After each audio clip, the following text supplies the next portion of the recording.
അത് അച്ചായത്തയുടെ വോയിസാണോ ചോദിക്കുന്നുണ്ട്. അച്ചത്തയുടെ വോയിസാ മോളെ വോയിസായിരിക്കും. അബുദാബിയിലുള്ളൊരു മാരൻ ഇക്കരയെത്തുന്നെന്നാണ്. അഹദാരിൽ ആശകളെല്ലാം പോവിടും നാളുകളേതാണ്. അറബി പൊൻവിളയും കഥകൾ കേട്ട് കുളിർക്കണതെന്നാണ്.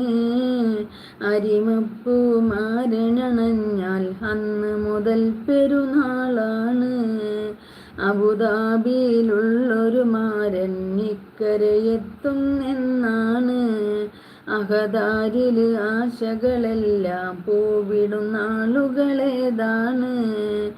അറബി പൊൻവിളയും കഥകൾ കേട്ട് കുളിർക്കണതെന്നാണ്. അരിമപ്പൂ മാരനണഞ്ഞാൽ അന്ന് മുതൽ